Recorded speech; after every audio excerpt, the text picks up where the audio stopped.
Olá amantes de terror, como vocês estão? Hoje trago 3 histórias de terror que irão deixar vocês sem dormir, então já deixa o like nesse vídeo, e se você for novo aqui, já inscreva-se em nosso canal. Agora fiquem com as histórias. O pântano e o corvo.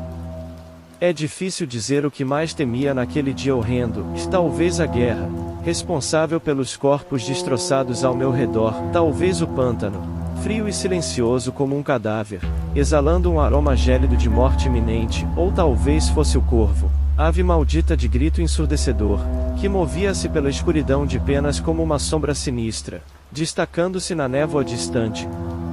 Maldita ave de olhos infernais!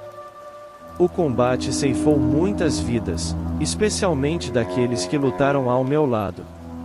A cada minuto, a ausência de um camarada de guerra era sentida, bastava um breve piscar de olhos para que a próxima rodada de cerveja fosse descartada. Descansem em paz, amigos. Avançávamos entre explosões, em duplas, eu e o futuro falecido que, na noite anterior, entoava uma bela canção escrita por ele mesmo, dedicada à sua filha. Essa música, ao retornar para seu lar, seria entregue por sua voz ao coração da menina, como ele ansiava pelo brilho nos olhos da pequena. No entanto, hoje, ao amanhecer, de sua boca não se ouviam mais melodias, apenas gritos desesperados de alguém convencido de que cantar nunca mais seria possível. A guerra é automutilação, avançamos para atacar e para morrer.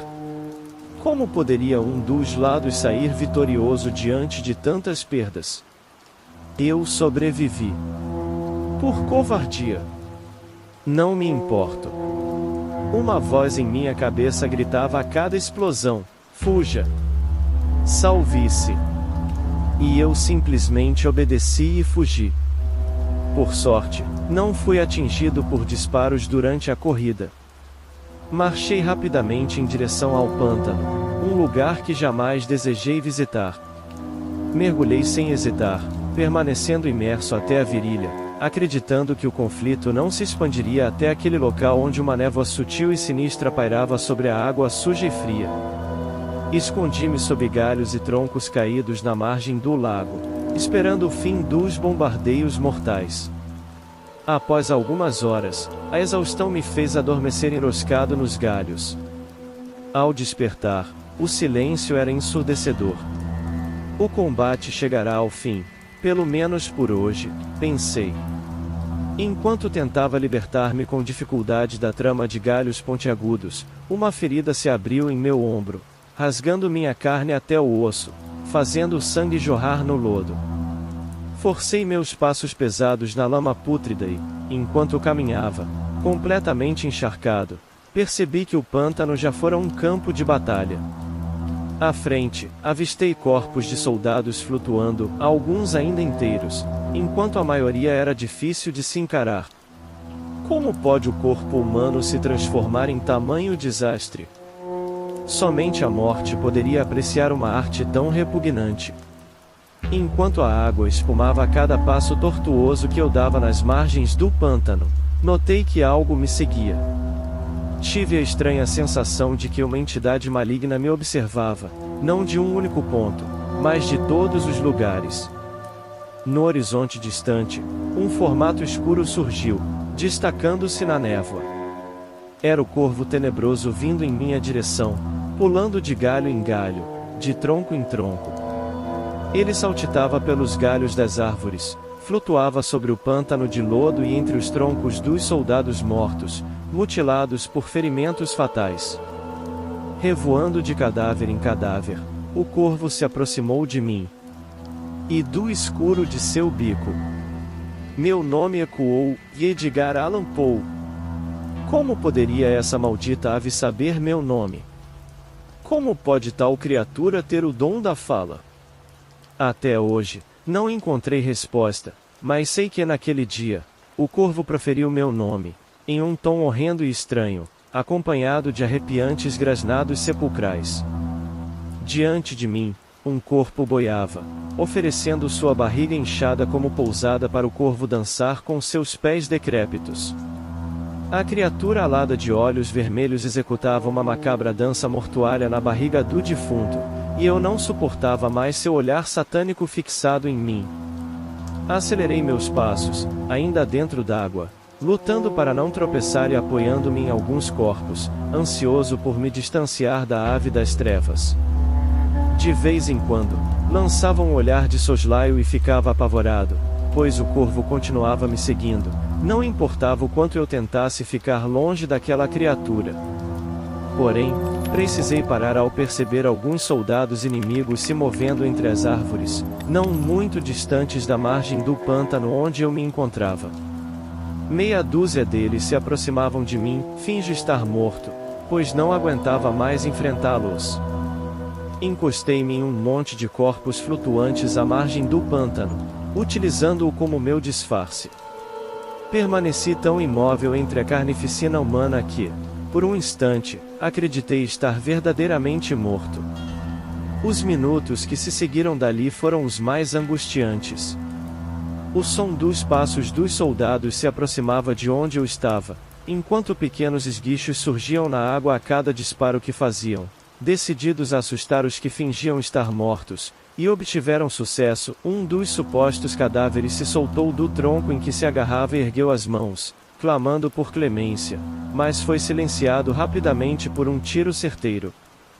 2 dos soldados inimigos adentraram o pântano, desferindo golpes de baioneta nos corpos agrupados. Ah, como era perturbador fingir minha própria morte enquanto a morte verdadeira realizava seu trabalho ao meu redor, e saber que, em questão de minutos ou segundos, seria meu corpo a ser perfurado e minha mórbida atuação de uma peça teatral fúnebre seria desmascarada. A cada 5 corpos supostamente mortos flutuando no pântano, um gritava ao ser espetado, e logo seria a minha vez. A ferida em meu ombro latejava intensamente, parecia ter vida própria, como se quisesse se desprender do restante do meu corpo.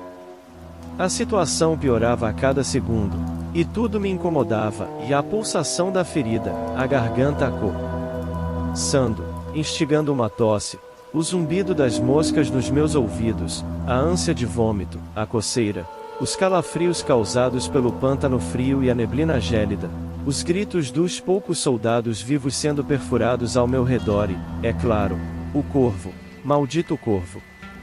Os golpes de baioneta começaram no monte de corpos onde eu me escondia, começando pela parte de trás, onde, felizmente, eu não estava camuflado. Eu era um estranho naquele ninho, um ninho de carnificina. Enquanto isso, do lado de cada pequena colina de corpos, o corvo me observava com aqueles olhos, e eu, mantendo os meus bem abertos, devolvia o olhar à criatura, demonstrando todo o ódio que sentia, desejando que ela partisse para bem longe. Pensava eu, enquanto encarava a sinistra criatura, eu conheço tua origem. Ser, leve consigo a atmosfera sombria e retorne ao inferno, ave de mau agouro, atravesse logo esses portais. Em um salto único, a ave que me observava do topo de um canhão, afundado no pântano, pousou abruptamente em um cadáver boiando próximo a mim. O impacto causado pelo corvo ao pousar no peito do cadáver fez com que o putrefato soldado se aproximasse flutuando em minha direção, com sua cabeça encostada em minha coxa. Ali permaneceu morto, fitando-me com olhos arregalados e assustados, como se tentasse gritar por socorro mesmo após a morte. Saltitando, o corvo se aproximou do rosto do cadáver e, antes de arrancar o olho do infeliz, lançou-me um olhar maléfico, como se estivesse zombando de mim.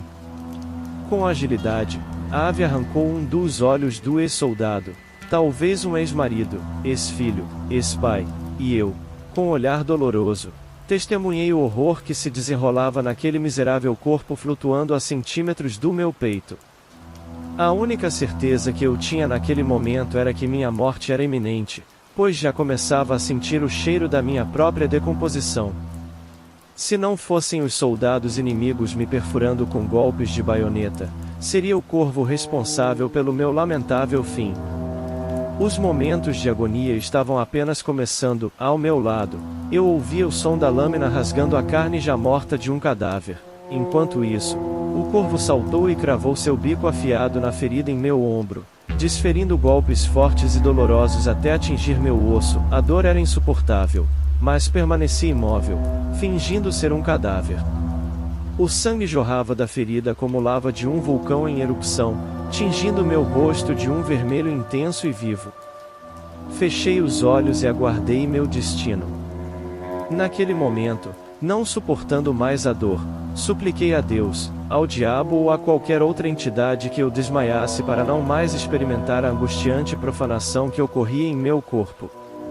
Aguentei o máximo que pude, e logo pude abrir os olhos novamente. Para minha surpresa, os 2 soldados inimigos estavam distantes, caminhando ao longo da margem do pântano, prestes a deixar o lago de carnificina para trás. E o corvo, aquele maldito corvo, bem, não havia mais sinal da criatura. O corvo havia partido, assim como os soldados inimigos haviam partido, assim como haviam partido também as vidas daqueles que permaneceram submersos no mausoléu de lama. Só há uma explicação para minha sobrevivência: os inimigos, cansados de perfurar a carne humana em decomposição, desistiram de mim ao perceberem meu estado calamitoso, com ferimentos graves, acreditando que eu estava realmente morto e, mais ainda, com um corvo me devorando. O miserável deve estar morto, devem ter pensado. Assim, sobrevivi à guerra e, horas depois, encontrei os poucos companheiros sobreviventes daquele combate. Não sei qual era a intenção daquele corvo, se era ajudar-me a manter minha atuação convincente de morto para que os soldados não me matassem de verdade, acreditando que já estava morto, ou se o corvo realmente desejava que eu sentisse a dor de seu bico perfurando com força, gemendo de dor e sendo descoberto pelos soldados que me matariam instantaneamente. Não sei, não faço ideia se o corvo queria ajudar ou atrapalhar, mas tenho certeza de uma coisa: para aquele lugar onde a guerra devasta os homens, onde um sinistro pântano permeia, eu nunca mais quero voltar, e nunca mais. Crimes perfeitos não deixam suspeitos. Nas proximidades das 2 da tarde, finalizei minha entrevista de emprego. Apesar do nervosismo natural que uma oportunidade como essa traz, senti a confiança de que havia me saído bem. O sol estava no auge e meu estômago ansiava por comida. Em meio à pressa para não me atrasar, fiz um rápido desjejum com um copo de leite gelado. No centro da cidade, uma variedade de restaurantes se espalhava. Em poucos metros, era possível encontrar desde a requintada culinária francesa até a saudável cozinha oriental. Sem mencionar as diversas lanchonetes com seus fast foods cada vez mais criativos. Na agitação das pessoas em busca de comida, a multidão se aglomerava. Mesmo nos tempos modernos, nos quais não precisamos caçar para nos alimentar, pelo menos nas áreas urbanas, acredito que o instinto predatório do homem ainda permaneça. Ainda somos os mesmos predadores em busca do alimento mais saboroso, dependendo, é claro, da disponibilidade financeira de cada um. A minha situação financeira estava precária, devo admitir. Desempregado há algum tempo, economizava o máximo que podia de uma pequena reserva que mal dava conta das contas básicas. Pouco a pouco, minha esperança de ter uma boa refeição diminuía. A alternativa era apelar para os vendedores ambulantes, onde também havia muitas opções de fast ou a trash food, se considerarmos a falta de cuidado com a higiene de alguns vendedores. Não sou um maníaco por limpeza, de forma alguma. Mas quando se trata de comida, sou bastante exigente. Após caminhar um pouco mais de 2 quadras, gastando alguns minutos e desgastando a sola do meu sapato, finalmente encontrei um lugar para comer.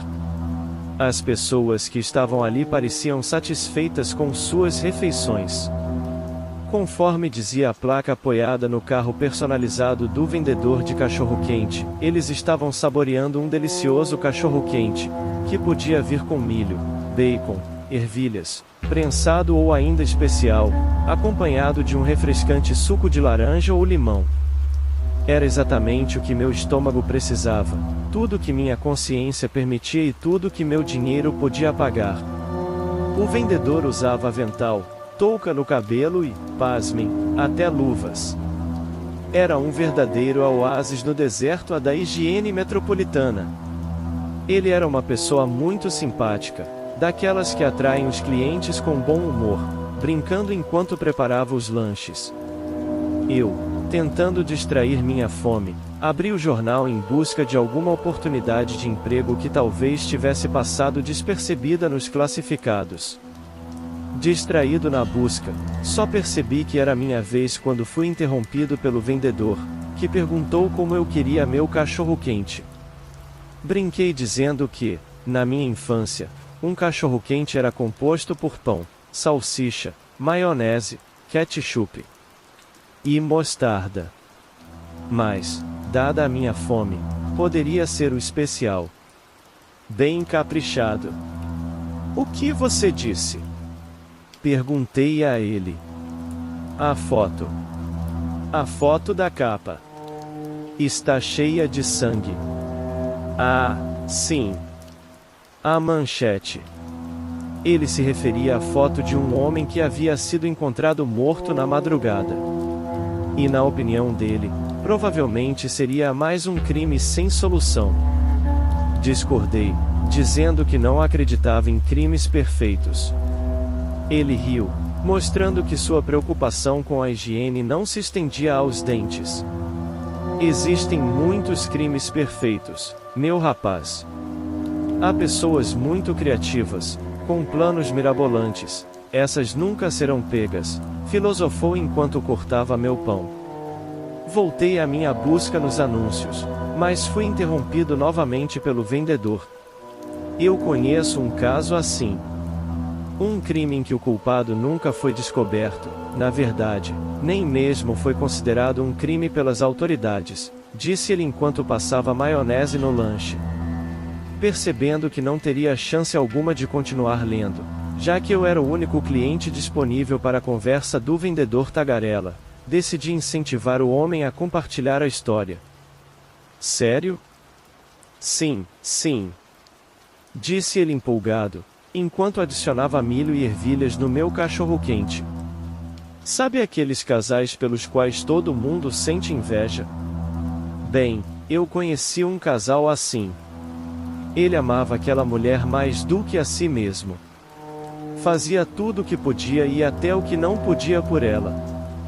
Quando estavam juntos, parecia que nada mais existia ao redor deles. Todos diziam que ela era uma mulher de sorte por ter encontrado um homem tão amoroso.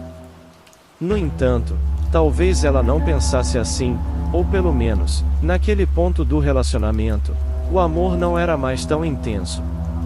Digo isso por parte dela, pois nele era possível perceber facilmente a intensidade da paixão. Todos os dias, antes de voltar para casa, ele comprava as flores mais bonitas e a presenteava com um belo buquê. Ela o recebia sempre usando uma de suas camisolas de seda, que realçava sua silhueta delicada. E assim o romance foi levado adiante até uma tarde típica de verão. Naquele dia, ele havia vendido todos os seus produtos, estava feliz, com o bolso cheio de dinheiro, e decidiu fazer uma surpresa para ela. Mal sabia que, naquele fatídico dia, a surpresa estava reservada para ele. Antes de voltar para casa, ele passou em uma joalheria, onde sua amada cobiçava um lindo anel de prata adornado com pequenas ametistas. Em segredo, ele reservou uma parte de seus ganhos diários, conquistados com muito esforço. Fez isso durante semanas, até finalmente ter dinheiro suficiente para comprá-lo. Pagou pela joia à vista e pediu à vendedora que lhe desse a caixa de anel mais bonita que tivesse na loja. Era um presente maravilhoso, embora não fosse mais belo do que os olhos de sua amada. Ele mal podia esperar para colocar o anel em seu dedo e ver seus olhos brilharem com o reflexo prateado da joia. Ao chegar em casa, ele abriu a porta cuidadosamente para surpreendê-la, mas tudo estava silencioso. Tirou os sapatos e caminhou até o quarto. No corredor, pôde ouvir o som do chuveiro. Ela estava tomando banho, se preparando para encontrá-lo, ele pensou. Abriu a porta do quarto devagar e se deparou com a cama desarrumada.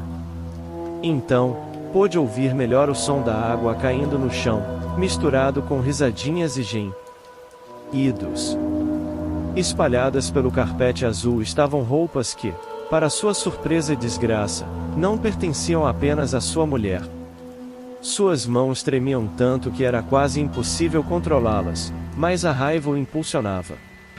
A porta do banheiro estava entreaberta, e ele abriu apenas o suficiente para ver com seus próprios olhos, através do box de vidro transparente, sua mulher de joelhos. A razão de sua vida, usando todas as habilidades orais para satisfazer outro homem. O homem traído sentiu uma vontade avassaladora de acabar com os dois naquele exato momento. Mas ele se conteve. Jogou o anel no chão, saiu do quarto com a mesma discrição com a qual entrou e foi até o quartinho de ferramentas. Ao abrir a porta, imaginou o estrago que cada uma daquelas ferramentas poderia causar nos amantes. E optou pelo machado. Sua escolha não poderia ter sido melhor, pois afiado como estava, depois de cortar lenha durante todo o inverno, seria como cortar manteiga com uma faca quente. Os gemidos e os gritos de prazer ecoavam por todo o corredor, enquanto eles se entregavam cada vez mais, sem sequer imaginar o terrível destino que os aguardava. Ele voltou ao quarto, segurando firmemente o machado, sem se preocupar em ser notado. Ao abrir a porta do banheiro, aproximou-se do box. Sua companheira e o amante estavam tão envolvidos que nem perceberam sua presença.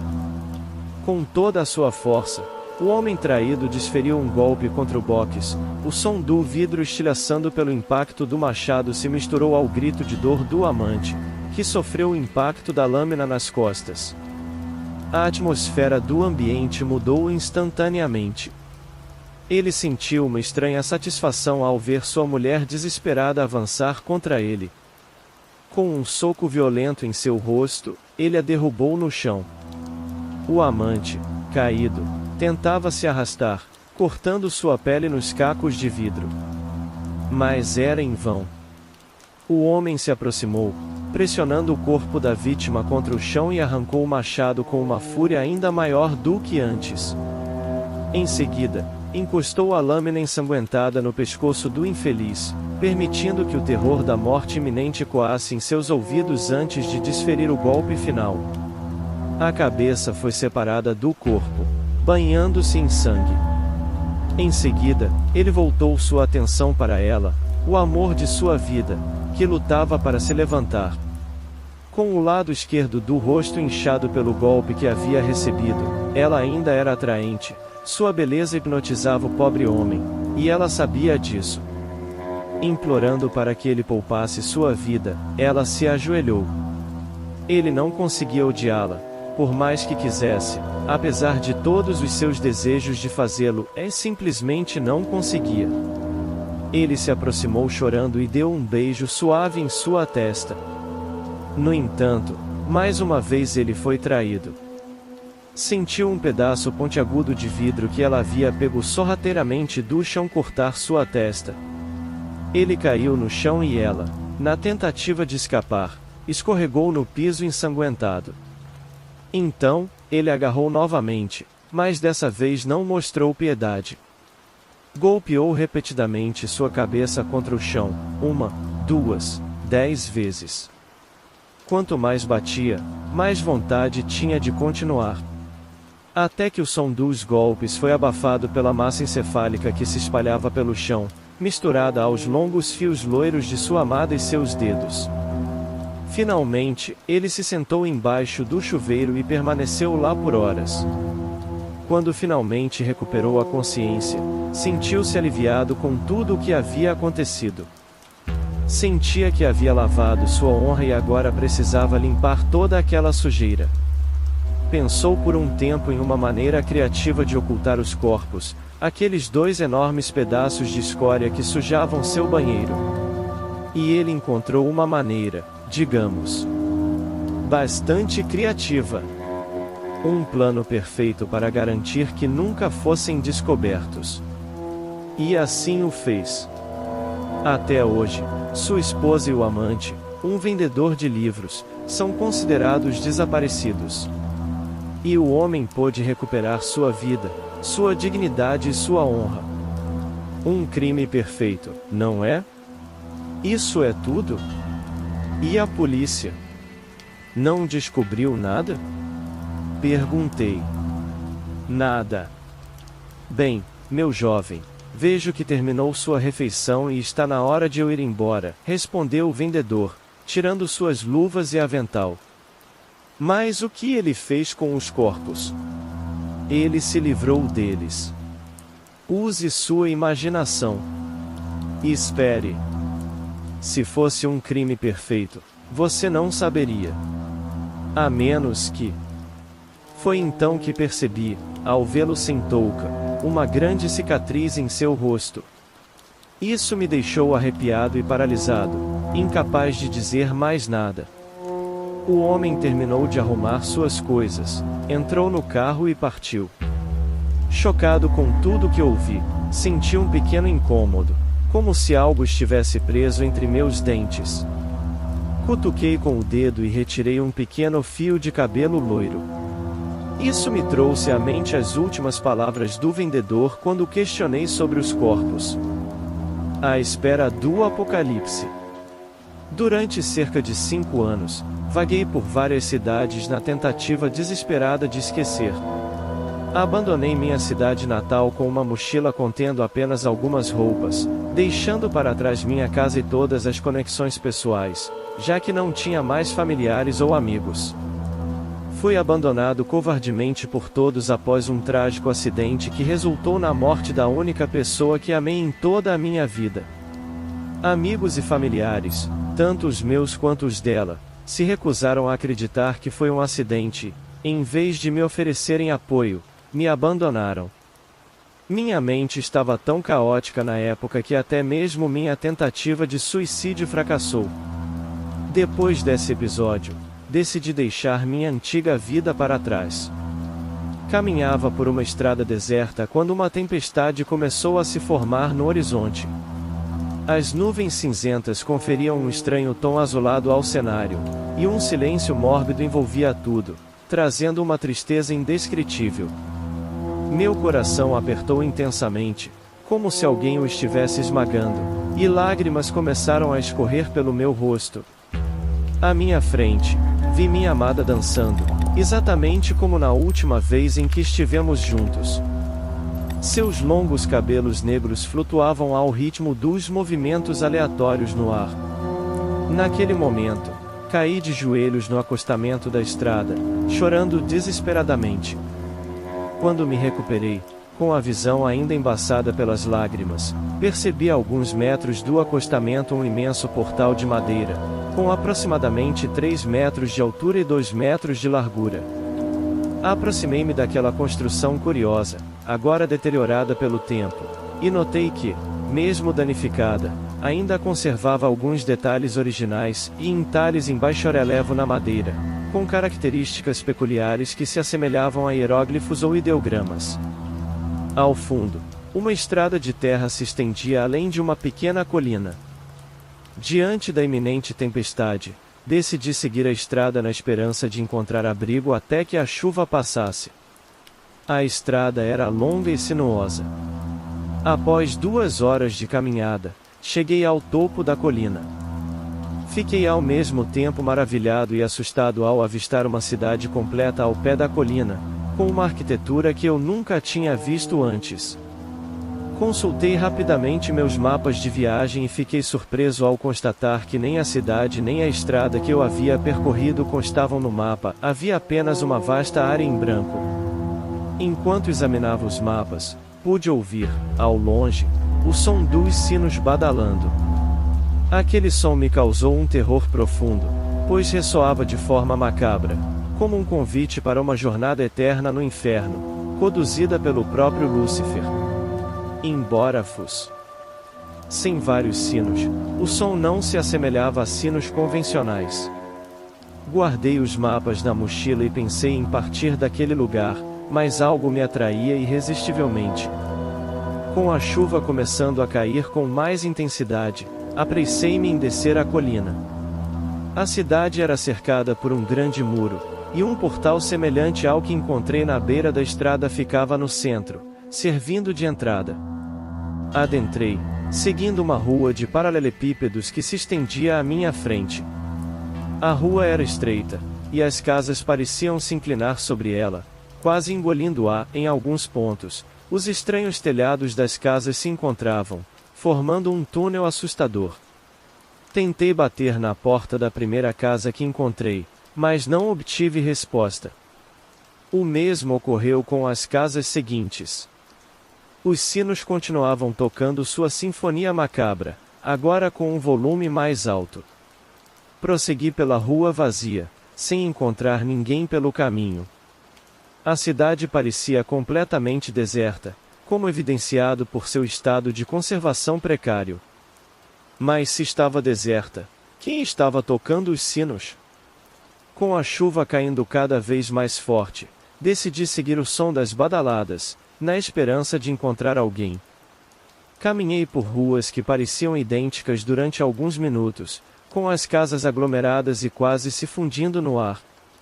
Escolhi, quase aleatoriamente, os caminhos a seguir quando me deparava com bifurcações ou cruzamentos, sempre perseguindo o som infernal dos sinos. No entanto, mesmo continuando a andar, muitas vezes me senti preso no mesmo lugar, já que as casas tinham uma aparência estranhamente semelhante e as ruas eram todas iguais. Meus passos se tornaram apressados, quase correndo. Enquanto uma sensação de claustrofobia começava a me dominar, eu ansiava desesperadamente por escapar daquele lugar. Tentei voltar pelo mesmo caminho, mas parecia que sempre retornava ao mesmo ponto. Quando parei para respirar, senti como se tivesse visto um vulto passar atrás de mim.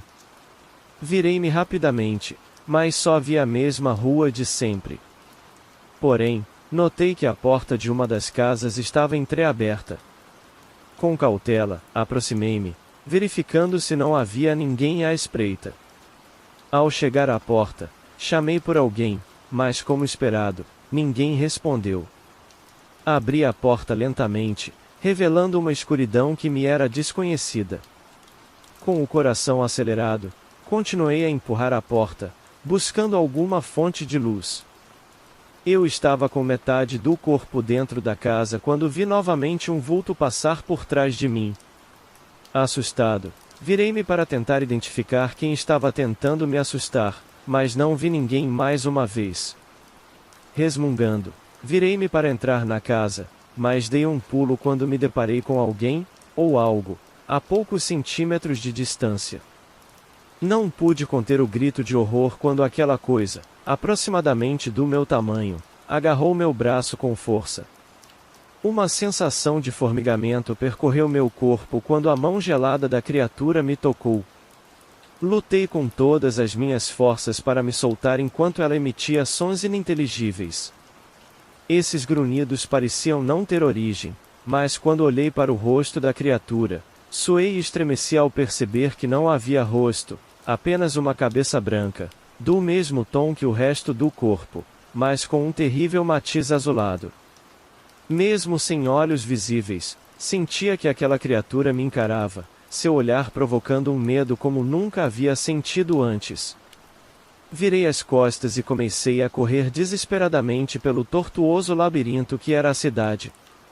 Por alguns minutos, evitei olhar para trás, mas quando finalmente o fiz, tropecei devido ao terror que se apoderou de mim. Não apenas a criatura que me agarrou estava me seguindo a certa distância, mas dezenas de outras idênticas a ela, todas emitindo os mesmos sons estranhos, que se harmonizavam perfeitamente com o badalar infernal dos sinos, agora mais alto do que nunca. Corri como nunca antes, e depois de alguns minutos, vislumbrei o que parecia ser uma saída daquele labirinto. Cheguei a um lugar que parecia um oásis em meio àquele inferno que deixava para trás. Um imenso lago se estendia diante de mim, com uma cadeia montanhosa majestosa ao fundo. Misteriosamente, não chovia ali, embora o céu estivesse encoberto por nuvens densas, impedindo que o sol se mostrasse por completo. Mais uma vez, senti o tom azulado que havia sentido na estrada, o que me causou certo desconforto ao recordar a cena que presenciei naquele momento. Momentaneamente, esqueci as criaturas que me perseguiam quando avistei, um pouco adiante, um banco de madeira, onde uma mulher estava sentada tranquilamente, apreciando a estranha visão diante de nós. Aproximei-me lentamente e sentei ao seu lado. Antes que eu pudesse vê-la ou dizer algo, a mulher se voltou para mim, e naquele momento meus olhos se encheram de lágrimas novamente. Um frio intenso percorreu minha espinha ao ver meu amado rosto me encarando e me perguntando: por quê? Eu chorava enquanto perguntava o que ela estava fazendo ali. Estou fazendo o mesmo que tenho feito desde o dia em que você me matou. Estou aqui sentada, esperando. Esperando o quê? Perguntei. Você, ela respondeu, com o sorriso mais lindo que já vi até então. E essas criaturas, o que são? Indaguei, olhando para trás e percebendo que elas haviam desaparecido. Elas estão aqui para garantir que não iremos embora. Devemos ficar aqui até chegar a nossa hora de partir. Antes que eu pudesse formular mais perguntas, ela segurou minha mão e pediu silêncio. Embora confuso, senti uma felicidade imensa por revê-la, mesmo sem ter certeza se ela estava viva ou morta. Na verdade, isso não importava muito, e estar ao seu lado, mesmo em silêncio e sem poder tocá-la, era uma sensação indescritível. Passamos horas sentados naquele banco, ouvindo o incessante badalar dos sinos e contemplando aquela paisagem sombria, porém cativante. A noite caiu, e o céu adquiriu uma coloração estranha, vermelha, lilás, ou algo semelhante. O lago à nossa frente começou a se agitar, enquanto chamas começaram a brotar de sua superfície, criando uma dança sinistra que se erguia em direção ao céu ensanguentado, um espetáculo mórbido. Quando virei o rosto para questionar o que estava acontecendo, deparei-me com minha amada me encarando de maneira peculiar. Vi a fúria em seus olhos e seu corpo em avançado estado de decomposição.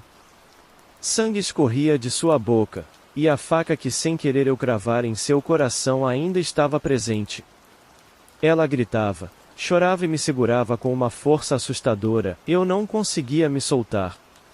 Caí no chão quando as criaturas se aproximaram de mim, sem rosto, e começaram a me devorar lentamente, assim como faziam com minha amada. Os sinos agora tocavam de forma histérica, e chamas adicionais emergiam do lago em direção ao céu. O sangue escorria de minha boca, e a dor de ser consumido vivo era insuportável. Alguns dedos eram saboreados delicadamente, enquanto outros eram arrancados com violência. Não há palavras para descrever a agonia que senti. De repente, tudo ficou escuro. Ao despertar, o lago estava perfeitamente normal, assim como o céu, embora ainda apresentassem um tom azulado. Ao meu lado, minha amada permanecia sentada no banco, com seu corpo restaurado e um pequeno sorriso de felicidade. Uma dor aguda me percorreu ao tentar me levantar, e então percebi as marcas da noite anterior em meu corpo. Dedos faltando, sangue por toda parte, uma dor horrível irradiando de dentro de mim. Com grande esforço, ergui-me e sentei-me ao lado dela no banco. Apesar da dor intensa, a sensação de estar ao seu lado superava tudo. No entanto, assim que me sentei, ela levantou-se e partiu sem dizer uma palavra. Fiquei sentado, chorando, pois sabia que era chegada a hora dela ir embora e que, durante toda a noite, enfrentaria o castigo de ser devorado por criaturas sem face. Era meu inferno pessoal, a punição por ter tirado a vida da mulher que mais amei. E o que mais doía não eram as mordidas nem a sensação de ter meus órgãos arrancados, mas sim a visão dela partindo. Então, sentei-me no banco e contemplei as montanhas, ciente de que, por mais que eu corresse, jamais conseguiria escapar daquela cidade. Fiquei ali sentado, esperando meu apocalipse pessoal chegar com a chegada da noite, trazido pelas criaturas sem face. O que acharam das histórias de hoje? Deixe a sua opinião aqui nos comentários que irei responder todos. Então essas foram as histórias. Se você gostou e quer conferir mais relatos e histórias de terror, então não perca tempo e inscreva-se em nosso canal. Aqui postamos vídeo todos os dias. E até o próximo vídeo.